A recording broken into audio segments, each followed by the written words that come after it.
გამარჯობთ მეგობრებო, დღეს მინდა ვისაუბრო ვარდის გასხლის დროზე, იმიტომ რომ ეხლა ჩვენს პოსტებზე ნახეთ რომ ეს ძალიან ესეთი მნიშვნელოვანი საკითხია და ცოტა გაურკვეველი, ხო? მოდით, როდის გავხსნათ ვარდი? ვარდი ძირითად გასვლაზე ვსაუბრობთ, ყოველთვის ისხლება მოსვენების მდგომარეობაში.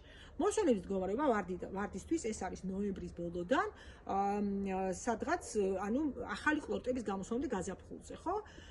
აი ეს არის მოკლედ იდეალური პერიოდი, მაგრამ აქ რა უნდა გავითვალისწინოთ? ნახეთ, 1. არ უნდა მოგვივიდეს ძალიან ადრე გასვლა, იმიტომ რომ თუ ადრე გავსხალით, შეიძლება კლიმატი ისე შეიცვალოს, შეიძლება სითბო, მაღალი ტემპერატურები იყოს და ახალი ყლორტები წამოვიდეს ვარდის და შემდეგ ყინვები იყოს და ამ ყინვამ ეს ახალი ყლორტები მოყინოს და ჩვენი ყვავილობა ცოტა გადაიწევს.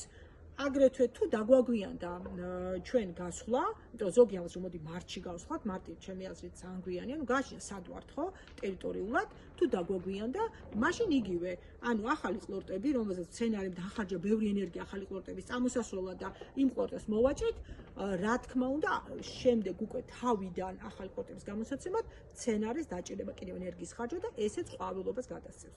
და კიდევ ერთი თუ კიდევ ვერ გავარკვიეთ თქვათ ჩვენი მცენარეების ვარდების იდეალური გასვლის პერიოდი, მაშინ შეგვიძლია შევიძინოთ ულამაზესი მცენარე ფორზიცია, დავდგოთ ჩვენი ვარდების გვერდზე და როდესაც ფორზიცია დაიწყებს ყვავილობას, ეს იქნება ნიშანი, რომ ჩვენი ვარდების გასვლის დროა. და ეს ყველაზე კარგად მუშაობს, იმიტომ რომ რეგიონი უკვე მნიშვნელობა არ აქვს. ტემპერატურა ფორზიციას და ვარდისთვის ერთი და იგივეა ამ შემთხვევაში. წარმატებებს გისურვებ და იმედია რომ ეს პრობლემა გადავჭერით.